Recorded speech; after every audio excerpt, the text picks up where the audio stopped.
15 years. A lifetime, almost. 15 years since a desperate young mother named Amelia Johnson fled a life of judgment and betrayal, clutching her infant daughter Maya and a single, enigmatic emerald. She'd arrived in the sprawling, unforgiving heart of New York City with nothing but a fierce determination to protect her child from a world that had already tried to erase her. Amelia, a black woman whose love had dared to cross the unwritten, unyielding lines of Southern society, had been cast out by the powerful Ashton family, the family of Maya's father, Robert, a man who chose legacy over love, wealth over a whisper of a different life. Robert Ashton had given Amelia that ring, a parting token for the daughter he was abandoning. For Maya, he'd said, so she'll always have something beautiful. But for Amelia, it became more than that.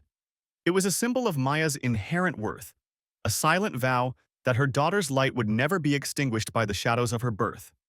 And shine, Maya did. Fast forward to Northwood Academy's graduation.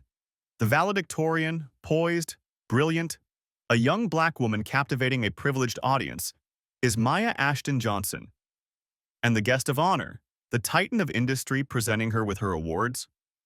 None other than Robert Ashton, CEO of Ashton Global Enterprises. He's there for the photo op, the corporate philanthropy. He has no idea that the daughter he left behind, the past he'd meticulously buried, is standing right before him, that emerald ring, his emerald ring, now a family heirloom, glinting under the stage lights. The biting November wind whipped around the towering skyscrapers of Manhattan, carrying with it the scent of roasting chestnuts from a street vendor and the distant wail of a siren. A symphony uniquely New York. 15 years. 15 long years had spun by since Amelia Johnson, her heart a shattered mosaic of betrayal and fierce maternal love, had stepped off a Greyhound bus onto the unforgiving concrete of this city, a tiny, sleeping Maya clutched in her arms. She had left behind a life in a sun-drenched, judgmental southern town, a life where her love for a white man, Robert Ashton, had been deemed an unforgivable transgression by his powerful, old money family. Robert, torn between the iron will of his parents and the quiet strength of Amelia, had ultimately chosen lineage over love, leaving Amelia with a broken heart and a baby girl whose skin color was a testament to their forbidden union. He had pressed a small, antique emerald ring into Amelia's hand as a parting gift, a token of a love he couldn't defend, a promise he wouldn't keep. For Maya, he'd whispered, his eyes hollow, so she'll always have something beautiful. Amelia had kept it, not as a reminder of Robert, but as a symbol of Maya's inherent worth, a worth the world might try to deny her. New York had been brutal and beautiful in equal measure. Amelia, a woman of quiet dignity and unwavering resolve, had worked tirelessly, scrubbing floors, serving tables, taking any honest job she could find to provide for Maya. Their tiny apartment in Harlem, often cold in winter and stifling in summer, was nonetheless filled with warmth, love, and the aroma of Amelia's soulful cooking. She poured every ounce of her being into Maya, instilling in her a fierce intelligence, an unshakable sense of self-worth, and an insatiable curiosity about the world. Maya, a whirlwind of bright eyes and boundless energy, absorbed it all. Her mind a fertile ground where dreams took root and flourished. Now, at 15, Maya Ashton Johnson was the valedictorian of her graduating class at the prestigious Northwood Academy, a school she'd attended on a hard-won scholarship, a beacon of academic excellence in a sea of privilege. The scholarship had been a lifeline, a testament to Maya's brilliance and Amelia's relentless encouragement. Today was graduation day, a culmination of years of sacrifice and dedication.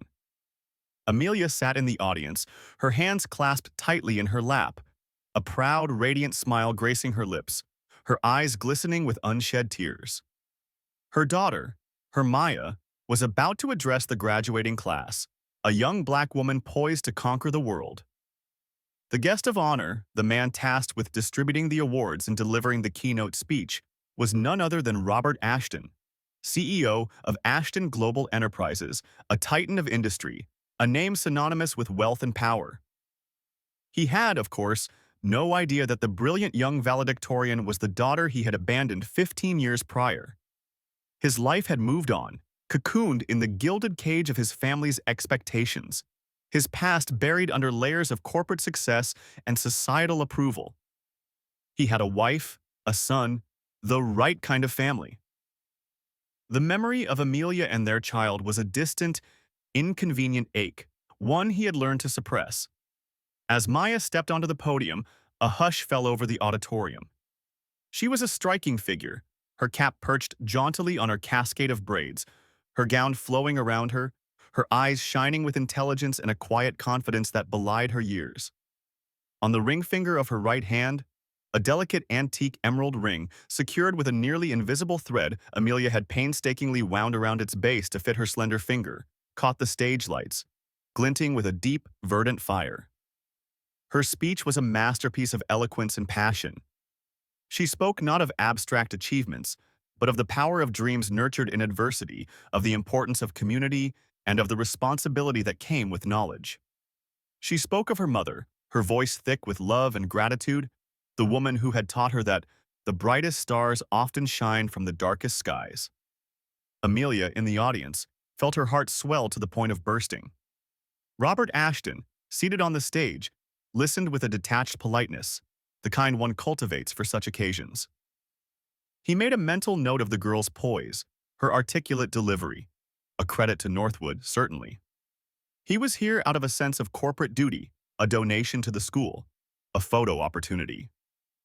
His mind was already on his next board meeting, the stock market fluctuations, the latest acquisition. Then, as Maya gestured with her right hand to emphasize a point, the emerald ring flashed again. Robert's eyes, almost idly, followed the glint. And then, they froze. Something about that ring, a peculiar, crescent-shaped inclusion within the stone, a tiny flaw that made it unique, a flaw he knew. His breath hitched. His carefully constructed composure began to fracture. The auditorium, the applause, the faces in the crowd all faded into a dull roar. All he could see was that ring, and the memory of a tear-streaked face, a whispered goodbye, a baby's soft cry. The narrator described Robert's internal turmoil. 15 years of suppressed guilt, of carefully constructed denial, came crashing down. Could it be? The name? Maya Ashton Johnson. The Ashton was a cruel irony, a name he hadn't given her, yet one she carried. His heart hammered against his ribs, a frantic drumbeat against the sudden, suffocating silence in his mind. He looked at the young woman on the podium, truly looked at her, past the academic gown and the confident smile, and saw a ghost of Amelia's high cheekbones, the intelligent spark in her eyes that had once captivated him. The speech ended. Thunderous applause filled the hall. Maya, beaming, accepted her diploma and a slew of academic awards. Robert, moving as if in a dream, stood to perform his duty. He shook her hand, his own trembling slightly. He mumbled platitudes, congratulations, his voice sounding distant even to his own ears. Maya, oblivious to the seismic shift occurring within him, simply smiled, her eyes bright with youthful triumph. "Thank you, Mr. Ashton," she said, her voice clear and steady. The narrator paused, letting the weight of that moment hang in the air. Mr. Ashton, not father. He was a stranger to her, a symbol of the corporate power that funded schools like Northwood, nothing more. Later, at the modest reception in the school's courtyard, Amelia found Maya surrounded by well-wishers. Robert Ashton was there too, making his rounds, the perfect picture of a benevolent benefactor. He saw Amelia across the crowded room. Their eyes met. For a fleeting, agonizing second, 15 years vanished. He saw the pain, the resilience, the love that had endured in her gaze. He saw the life he had chosen not to share. Shame, hot and sharp, pierced through him. He looked away first, a coward then, a coward now. Amelia, her heart a tumult of emotions, watched him. There was no anger left, only a deep, weary sadness for what had been lost, and an immense, fierce pride for what Maya had become, despite it all. She saw Maya, her emerald ring a beacon on her hand, laughing with her friends. That ring, once a symbol of Robert's failure, had become a symbol of Maya's brilliance, her triumph. As Robert prepared to leave, driven by an instinct he couldn't name, he found himself approaching the school's headmaster, Dr. Evans. The narrator conveyed Robert's feigned casualness as he inquired about the valedictorian. "Remarkable young woman, Maya Johnson," he said, his voice carefully neutral. "Her background, is she from a prominent family here in the city?" Dr. Evans, a man who prided himself on knowing his students, smiled. "Maya, oh, she's one of our brightest stars, Mr. Ashton, raised by a single mother, Amelia Johnson, a truly wonderful woman who worked miracles to give Maya this opportunity. They live in Harlem. Maya is, quite simply, extraordinary, a testament to hard work and a mother's love. That ring she wears, I believe it was her mother's, a family heirloom. Quite striking, isn't it?" Family heirloom. The words twisted in Robert's gut. He had given Amelia that ring. He had intended it for Maya. And now, it was a family heirloom in a family he had deliberately excluded himself from. The headmaster's words, meant as praise, were daggers to his conscience. The narrator described Robert walking back to his chauffeured limousine, the sounds of the city a cacophony around him. He felt a profound emptiness, a hollow ache where a different life might have been. He had wealth, power, a son who bore his name, and his pale skin. But he had just seen a daughter, a brilliant, vibrant young woman with his eyes and her mother's spirit, who was a stranger to him. And the emerald ring, a silent testament to his past, now adorned the hand of a future he had forfeited. The weight of his choices, made 15 years ago in a different world, under different pressures, suddenly felt unbearable. He had thought he had buried that past, but it had just stood on a stage and looked him in the eye, unknowingly offering a glimpse of the profound loss his cowardice had wrought. The city lights blurred through the tinted windows of his car, each one a mocking reminder of the brilliance he had forsaken. The turning point was not yet a decision, but a dawning, agonizing awareness. The question was, what could he do with it now? The days following Maya's graduation blurred into a whirlwind of celebration and quiet reflection for Amelia and Maya. Their small Harlem apartment, usually filled with the comforting rhythms of schoolwork and shared meals, now buzzed with a new energy. Cards and small gifts from friends and teachers lay scattered on the worn coffee table, tokens of affection and admiration. Maya, with her stellar academic record from Northwood, was already being courted by several Ivy League universities, scholarship offers pouring in like a triumphant tide. Amelia watched her daughter navigate these exciting prospects with a grace and maturity that filled her with an almost painful pride. She saw so much of herself in Maya's determination, but also a fierce, unyielding spirit that was uniquely Maya's own. For Robert Ashton, however, the days were a torment of a different kind. The image of Maya on that stage, the glint of the emerald ring, the innocent clarity of her eyes as she'd thanked him, Mr. Ashton, played on a torturous loop in his mind. Sleep offered little respite, his dreams haunted by fragmented memories. Amelia's laughter, the soft weight of a baby in his arms, the crushing disapproval in his own father's eyes, the sterile opulence of the life he had chosen, or rather, allowed to be chosen for him. He found himself uncharacteristically distracted at board meetings, his gaze drifting to the New York skyline outside his panoramic office window, wondering which distant light might illuminate the building where Maya and Amelia lived their lives he had so callously discarded. His wife, Catherine, a woman as polished and emotionally distant as the marble statues in their Fifth Avenue penthouse, noticed his preoccupation. The narrator would describe her cool inquiry, "Robert, darling, you seem elsewhere. Is everything all right with the Henderson deal?" He'd murmur a reassurance, a vague excuse about market pressures, but the truth was a cancerous growth in his soul. His son, Robert Jr., a young man already molded in the Ashton image, privileged and somewhat arrogant, was a constant, unintentional reminder of the daughter he had never known, the different kind of legacy he might have had. The emerald ring became an obsession.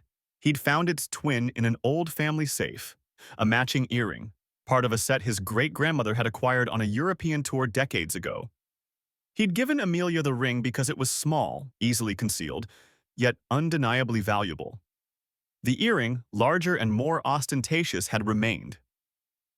Now, he would take it out in the dead of night, the cold facets of the emerald reflecting the dim city glow, each glint a spark of agonizing memory. He remembered the crescent-shaped flaw, a detail he'd pointed out to Amelia, a unique signature. Dr. Evans' words, "a family heirloom," echoed mockingly. It was his family's heirloom, passed to a branch of the family he had pruned away. Driven by a compulsion he couldn't entirely understand, a mixture of guilt, curiosity, and a dawning, terrifying sense of loss, Robert did something he hadn't done in 15 years. He sought out his brother, Thomas Ashton. Thomas was the black sheep of the family, an artist who had long ago renounced the Ashton corporate machine, choosing a bohemian life in Greenwich Village over the sterile corridors of power. He was the only one in the family who had shown Amelia any kindness, who had argued futilely against Robert's capitulation to their parents' demands. The narrator would paint a vivid picture of Robert's arrival at Thomas's cluttered, paint-splattered studio. Thomas, older now, his hair streaked with gray but his eyes still holding a rebellious spark, greeted his estranged brother with a mixture of surprise and wary cynicism. "Robert," Thomas said, his voice raspy, as reported by the narrator, "to what do I owe this unexpected honor? Run out of souls to crush on Wall Street?" Robert, uncharacteristically humbled, didn't rise to the bait. He spoke of Maya's graduation, of seeing the ring. The narrator described the slow dawning of understanding in Thomas's eyes, then a flicker of something akin to pity, quickly masked. "So," Thomas stated, more than asked, "you finally saw her, the girl you threw away." The words were blunt, brutal, but Robert didn't flinch. He deserved them. He told Thomas about Maya's brilliance, her poise, the incredible young woman she had become. He spoke of Amelia, of the brief, devastating eye contact across the crowded courtyard. "And what do you want from me, Robert?" Thomas asked, his voice softer now, as reported by the narrator. "Absolution? It's not mine to give." Robert shook his head. "I don't know what I want, Thomas. I needed to talk to someone. Someone who knew, who remembers." The narrator would then delve into a poignant conversation between the brothers. Thomas, while unsparing in his condemnation of Robert's past actions, also shared fragments of what he knew. He had tried, in the early years, to find Amelia, to offer support, but she had vanished, determined to raise Maya on her own terms, free from the Ashton shadow. He spoke of their parents' unyielding prejudice, their father's obsession with maintaining the purity of the family line, the threats they had made. He painted a picture of the immense pressure Robert had been under, though he didn't excuse his brother's weakness. "Amelia was strong, Robert," Thomas said, his voice, through the narrator, filled with a quiet respect. "Stronger than you ever were. She chose love, and when you couldn't, she chose her daughter. She built a life for that girl. A good life, it seems, despite everything you and our parents put her through." The conversation left Robert shaken but also strangely lighter. Thomas hadn't offered forgiveness, but he had offered a truth, a perspective unclouded by the Ashton family's self-serving narratives. He left Thomas's studio with a new, fragile resolve. He couldn't change the past, but perhaps, just perhaps, he could find a way to acknowledge it, to understand its full impact. Meanwhile, Maya, armed with her mother's journal and Sarah Alston's revelations, felt a growing disquiet. Project P, the special children, Diana's fear for her safety, David's accident, these were not just abstract horrors. They were pieces of a puzzle that implicated people far more powerful and dangerous than she had ever imagined. The emerald ring, so beautiful, now felt heavy with secrets. She looked at her scholarship to Columbia, her acceptance at MIT, all prestigious institutions. Were they genuinely earned? Or was there a hidden hand, a lingering interest from Ashton Global, or worse, from remnants of Project P? The narrator would describe Maya's growing suspicion, a subtle unease that began to color her achievements. She started researching Ashton Global Enterprises, its board members, its subsidiaries. She learned about its vast network, its involvement in various scientific and technological research fields. She found mentions of special projects, heavily classified, funded through opaque channels. The brilliance that had always been her strength now turned towards a darker investigation.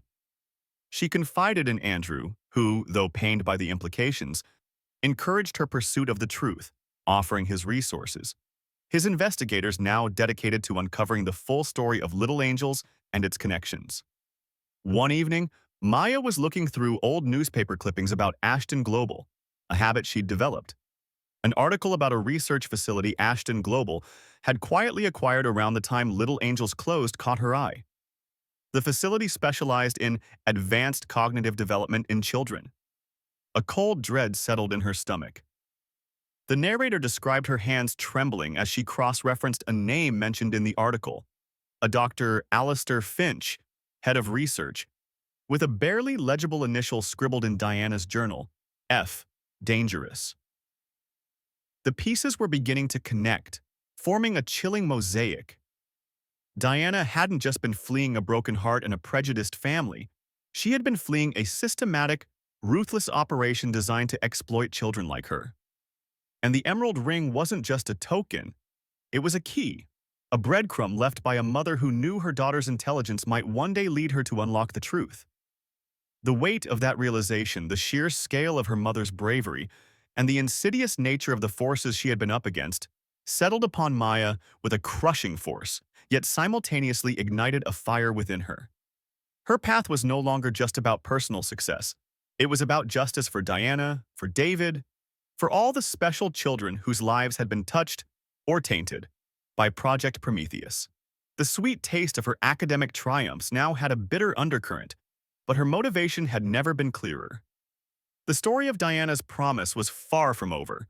It was just beginning to unfold. The name Dr. Alistair Finch became a focal point for Maya and Andrew's investigation. The narrator would detail their methodical approach. Andrew, leveraging his corporate acumen and the discreet skills of his investigators, began to unearth Finch's professional history, his connections to Ashton Global, and any lingering ties to the now-defunct Little Angels. Maya, with her sharp analytical mind, pored over Diana's journal again, looking for any nuance, any overlooked detail that might illuminate Finch's role or Diana's specific fears about him.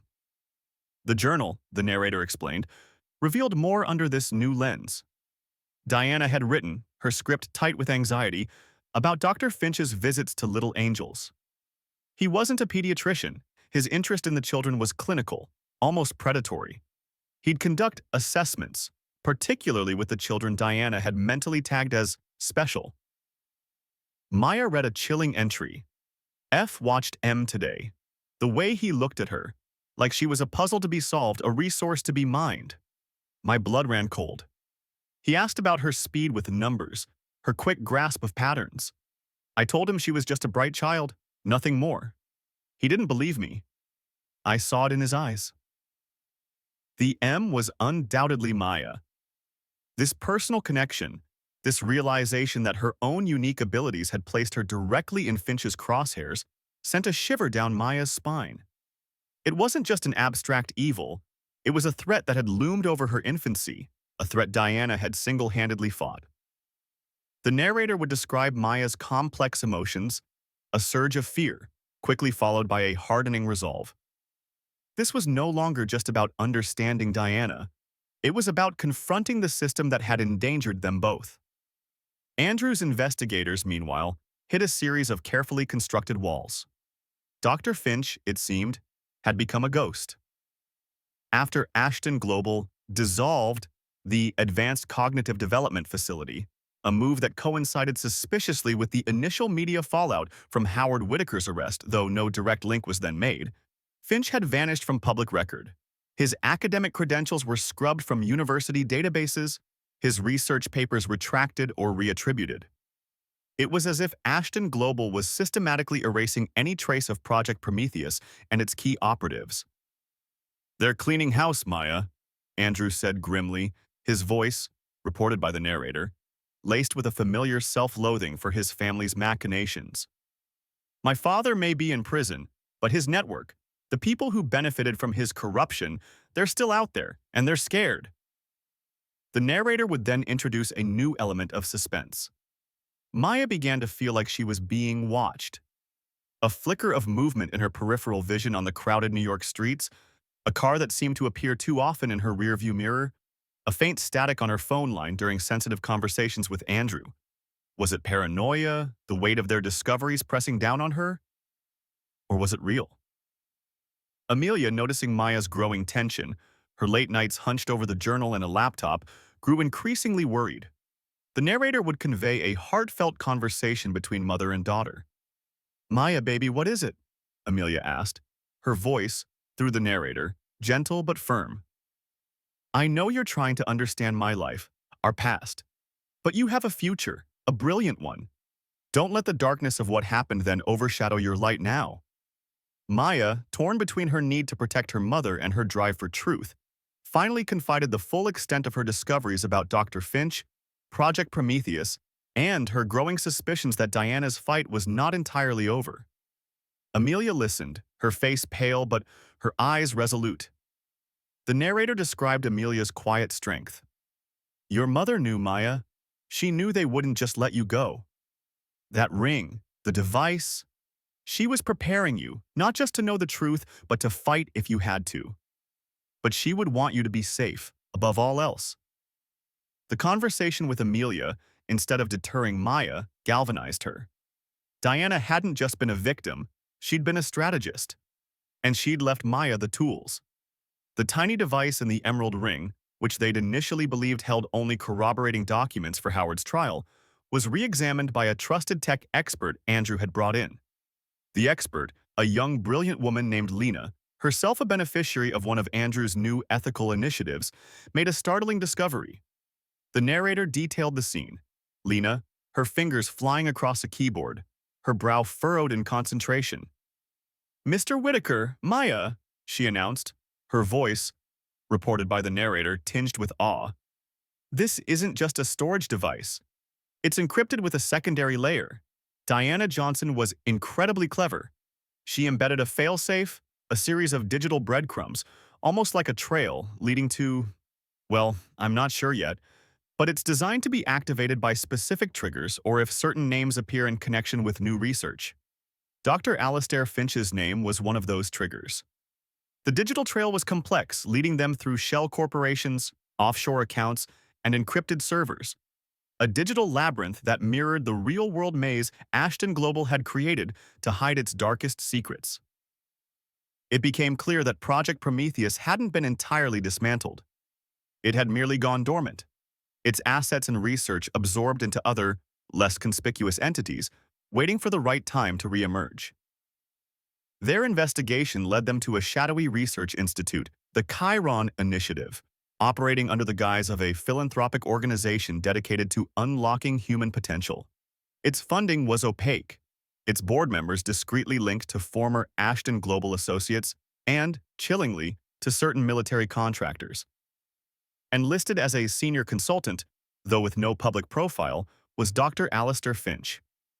The narrator described the mounting tension. They had found him. They had found the continuation of Project Prometheus. The threat was real, and it was active. Andrew, using his remaining influence and considerable wealth, began to pull strings, alerting trusted contacts within federal agencies, those outside his father's sphere of influence, and crucially, working with the now highly motivated investigative journalist Marcus Hayes of the Boston Globe, who had helped expose Howard in the first place. Maya, meanwhile, felt a strange mix of fear and exhilaration. Diana's promise wasn't just to live freely, it was to help others find their freedom. This was her chance, but the stakes were immense. These were dangerous people, far more dangerous than even her imprisoned grandfather. The turning point of this chapter arrived during a late-night strategy session. Andrew, Maya, Lena, and a very nervous but determined Sarah Alston, who had flown back to New York, insisting Diana would have wanted her to see this through, were gathered in Andrew's secure office. Lena had just decrypted a final file from Diana's ring device, a personal video message from Diana, recorded just days before she fled with Maya. The narrator described the grainy, flickering image on the screen. Diana, her face etched with exhaustion, but her eyes blazing with an unshakable resolve. Her voice, reported, was calm, but with an undercurrent of urgency. She spoke directly to Maya, as if she knew her daughter would one day see this. She detailed Finch's specific interest in Maya's rapid learning abilities and pattern recognition. She explained that she had discovered Finch was planning to use children with such gifts for predictive analysis, for military and corporate espionage, under the guise of cognitive enhancement. She named names, she detailed illicit funding, she spoke of the secure facility where they planned to take the children. "They see you as a tool, my love," Diana said, her voice through the narrator, breaking slightly. "But you are so much more. You are my heart. This information, use it to protect yourself and others. Don't let them win. This is my promise, Maya. My fight. And now, I fear, it must also be yours." The video ended. Silence hung heavy in the room. Maya, tears streaming down her face, felt not weakness but an incredible, surging strength. Her mother's love, her mother's foresight, her mother's fight. It was all there, a legacy of courage. She looked at Andrew, at Sarah, at Lena. The narrator conveyed Maya's quiet, firm words. "She didn't just leave me a warning, she left me a blueprint. We know what they're doing, we know who they are, and now thanks to Diana, we have the proof." The grief for her mother was still there, a constant ache, but it was now intertwined with a fierce, motivational fire. Diana's promise had become Maya's vow. The fight against the darkness was far from over. The air in Andrew Whitaker's sparsely furnished, yet secure downtown office crackled with a nervous energy. The small, dedicated team Maya and he had assembled. Sarah Alston, her gentle demeanor belying a steely resolve. Mr. Rodriguez, the former Little Angel's accountant, his hands still trembling slightly as he clutched a worn ledger. Lena, the tech prodigy, her fingers a blur across multiple keyboards. And Marcus Hayes, the seasoned investigative reporter from the Boston Globe, his notepad already filled with scribbled connections. All felt the weight of the impending storm. Diana Johnson's video message, the raw emotion and chilling revelations, had been the final, undeniable catalyst. They weren't just uncovering a corporate conspiracy anymore. They were on the cusp of exposing a monstrous operation that treated gifted children, many of them black and from vulnerable backgrounds, as exploitable assets. The narrator would paint a picture of their meticulous planning. Andrew, drawing on his years of navigating the treacherous waters of high-stakes business, focused on the financial trails, the shell corporations, and the discreet benefactors of the Chiron Initiative. He explained, his voice, reported by the narrator, low and intense. "Finch and his cronies, they're not just rogue scientists. They're backed by powerful, shadowy figures who believe the ends justify any means. We need to hit them where it hurts, their funding, their reputation, their carefully constructed veil of legitimacy." Maya, meanwhile, became the heart of the operation, her connection to Diana fueling an almost preternatural focus. She cross-referenced names from Diana's journal with data Lena extracted from the encrypted servers Diana had led them to.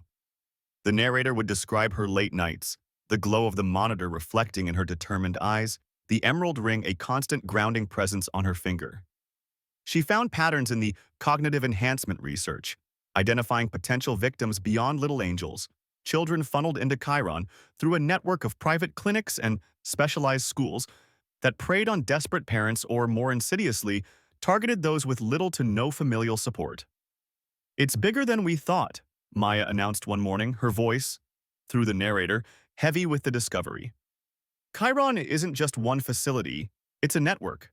And Dr. Finch, he's not just a consultant, he's the architect." Diana knew she was trying to map it all out. The suspense would escalate as their activities inevitably drew attention. Marcus Hayes, using his journalistic contacts, started publishing carefully vetted incremental exposes on the Chiron Initiative's questionable funding and opaque research, always protecting his sources but slowly tightening the noose. The narrator would describe the public outcry, the denials from Chiron, the nervous stonewalling from linked corporations. Then, the threats became more direct. Lena's apartment was broken into, her primary workstation smashed, though, thankfully, all critical data was backed up on Diana's Ring device and other secure off-site servers. Sarah Alston received anonymous, menacing phone calls, warning her to forget what you think you know about Little Angels. Mr. Rodriguez, terrified, almost backed out, but Maya, speaking to him with a wisdom far beyond her years, reminded him of Diana's courage and the children who still needed their help. The narrator would convey Maya's quiet but firm words to Mr. Rodriguez. Mr. Rodriguez, Diana trusted you. She knew you had a good heart. She risked everything for me, for children she barely knew. We owe it to her, and to them, to see this through. We can't let fear silence us now. Her words, echoing Diana's own spirit, rekindled his resolve. Andrew, deeply concerned for Maya's safety, hired discreet personal security for her, a move she initially resisted but eventually accepted, understanding the gravity of their situation. He himself felt the pressure, old friends from his father's circle making veiled threats, his own considerable, though now ethically managed businesses, facing sudden, inexplicable regulatory hurdles. The narrator would highlight Andrew's internal struggle, the constant pull between protecting Maya and honoring his commitment to exposing the truth. He often found himself looking at the emerald earring, the twin to Maya's ring, feeling a strange connection to the woman he'd barely known, but who had sacrificed everything for the daughter he now cherished. The emotional core of this section would be Maya's journey as she stepped further into Diana's shoes, not just as a victim's daughter, but as an active agent of change. The narrator would describe moments of doubt, of overwhelming grief as she imagined Diana's fear, but also moments of incredible clarity and strength, where she felt Diana's presence guiding her. She started visiting some of the families of the special children identified from Diana's notes and Kieran's leaked data, obtained through Lena's hacking prowess and Marcus's sources. These encounters were heart-wrenching. Some parents were desperate for answers about their children's special treatments, others were in denial, and a few were clearly complicit or too intimidated to speak. One particularly poignant encounter, detailed by the narrator, would be with the mother of a young black boy, Ethan, whose behavioral issues had led him to a Chiron-affiliated clinic. His mother, a single working mom, had been promised cutting-edge therapy.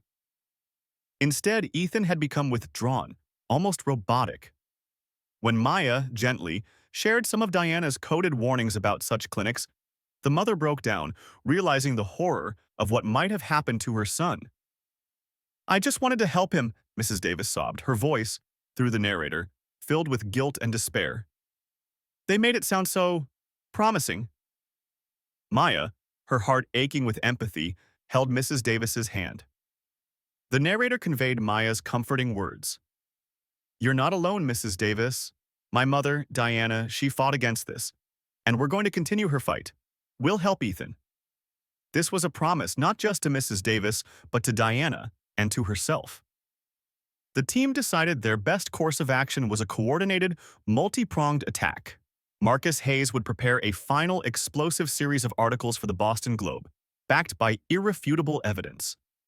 Lena would ensure the most damaging data from Diana's device was securely delivered to trusted federal authorities, namely Claire Bennett's office, which was now building a separate, airtight case against Chiron and Finch, independent of the ongoing Whitaker investigations. Sarah Alston and Mr. Rodriguez agreed to provide sworn affidavits, their testimonies crucial in humanizing the cold data. The turning point of this specific section, the moment that galvanized their final push, came when Lena uncovered a deeply encrypted file on Diana's device. It wasn't just data, it was a list of children, including Maya, who were scheduled for Phase 2 relocation and intensive protocol under Dr. Finch, just days after Diana had fled with Maya. The narrator would describe the chilling realization that Diana hadn't just saved Maya from an uncertain future of exploitation, she had saved her from an imminent, far more sinister escalation. "She knew," Andrew whispered, his voice, reported by the narrator, hoarse with emotion as he stared at the list. "She knew their exact timeline. She got you out just in time, Maya." For Maya, this was the ultimate affirmation of Diana's fierce, protective love. Her mother hadn't just reacted. She had acted with precision and incredible foresight, understanding the full, terrifying extent of Project Prometheus. The pain of what could have been was immense, but it was overshadowed by an overwhelming sense of gratitude and a burning desire for justice.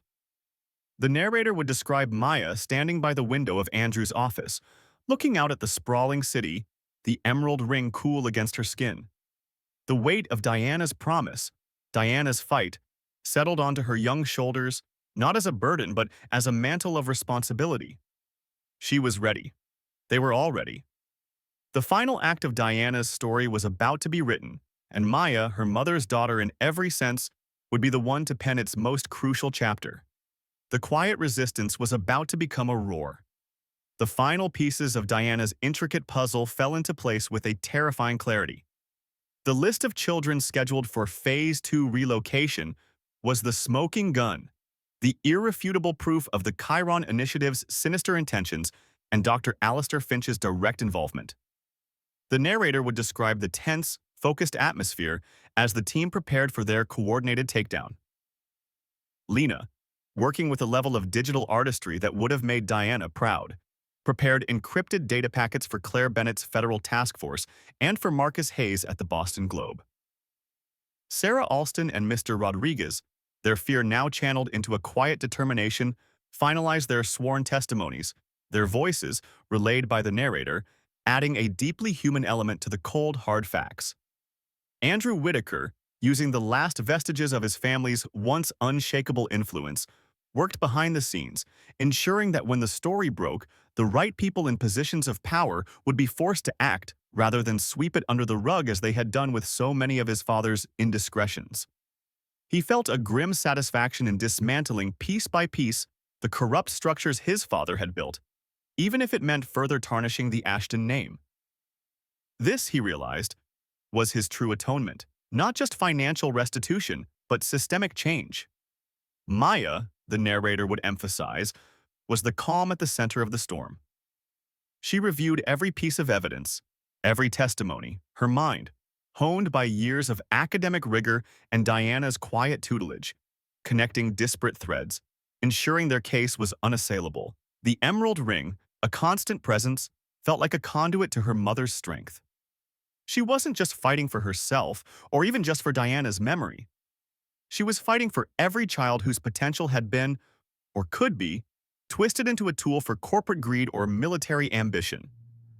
The day Marcus Hayes' explosive series, The Children of Chiron, a legacy of exploitation, hit the front page of the Boston Globe and its online platforms, the shockwaves were immediate and seismic. The narrator would describe the public's visceral reaction: outrage, disbelief, and a dawning horror. The story, meticulously documented with Diana's damning evidence and corroborated by the testimonies of Sarah, Mr. Rodriguez, and Chiron's own former scientists, painted a chilling picture of a sophisticated, well-funded operation that viewed children as mere variables in a grand, unethical experiment. Dr. Alistair Finch's name was splashed across headlines, his carefully constructed anonymity shattered. Simultaneously, Claire Bennett's federal task force, armed with Lena's data packets and the full weight of Diana's posthumous testimony, moved in. The narrator would vividly depict the coordinated raids on the Chiron Initiative's various facilities across the country. Dr. Finch was apprehended attempting to flee the country, Murray, a briefcase full of incriminating research data in his hand. Other key operatives, board members, and even some of the military contractors linked to Chiron found themselves facing federal indictments. The fallout was immense. Corporations linked to Chiron saw their stocks plummet. Philanthropic organizations, once lauded for their cutting-edge research, were exposed as fronts. The narrator would highlight the difficult, often painful process of identifying and providing support for the children and families affected by Chiron's programs. The Diana Johnson Legacy Foundation, with Maya and Andrew at its forefront, became a crucial resource, offering not just financial aid, but also psychological support and educational opportunities. Maya, her own experiences lending her a unique empathy, personally met with many of the families, sharing Diana's story and her own, offering a beacon of hope. The trial of Dr. Alistair Finch and his co-conspirators was a media sensation. Diana Johnson's journal, her video message, the device hidden in the emerald ring, all became central pieces of evidence. The narrator would describe Maya, poised and articulate, testifying not as a victim, but as a witness, as Diana's daughter, as a voice for the voiceless. She spoke of Diana's love, her courage, and her unshakable belief in the inherent worth of every child. Her words, reported by the narrator, resonated deeply. My mother, Diana Johnson, was not a scientist or a soldier. She was a nurse, a caregiver. But she fought a war against an enemy that hid in plain sight, an enemy that valued power and profit over human dignity. She left me not just her love, but a promise to fight for those who cannot fight for themselves. Today, in this courtroom, we are fulfilling that promise. The verdicts were a resounding victory for justice. Dr. Finch and his key associates were convicted on multiple charges, including illegal human experimentation, fraud, and conspiracy. The narrator would emphasize that while the sentences brought a measure of closure, the work was far from over. The Chiron Initiative was just one head of a many-headed hydra. In the aftermath, the Diana Johnson Legacy Foundation flourished. Andrew, having divested himself of any tainted Ashton Global assets, poured his remaining legitimate fortune and his considerable expertise into the foundation. He found a quiet joy in his new role, far removed from the cutthroat world of his past. He watched Maya, now a young woman of international renown, not just for her scientific brilliance, but for her unwavering ethical compass, with a father's pride, a pride tinged with a profound, enduring regret for the years he had lost. The narrator would bring the story to a final, poignant scene, perhaps years later. Maya, a leader in her field, is addressing the United Nations or a similar global forum, advocating for international regulations to protect children from scientific and corporate exploitation. She speaks with passion and authority, her words carrying the weight of her own experiences and Diana's legacy. Andrew is in the audience, alongside Aunt Renee, Uncle Leon, Sarah Alston, Mr. Rodriguez, Lena, and Marcus Hayes, her extended family, forged in the crucible of their shared fight. On Maya's finger, the emerald ring still glints, no longer a secret or a burden, but a symbol of enduring love, unbreakable courage, and a promise kept.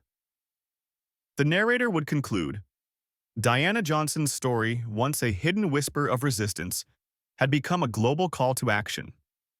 Her quiet courage, amplified by her daughter's voice, had sparked a movement. Maya, in fulfilling her mother's promise, had not only brought down a corrupt empire but had also helped to build a world where every child's potential was celebrated and protected, a world where the most vulnerable voices could rise to become the most powerful agents of change. The legacy of Diana, the nurse from Little Angels, lived on, not in monuments of stone, but in the lives she had touched and the future she had helped to shape. A future where the promise of a better world was not just a dream, but an ongoing, fiercely protected reality. And in that, Maya found her truest, most profound success.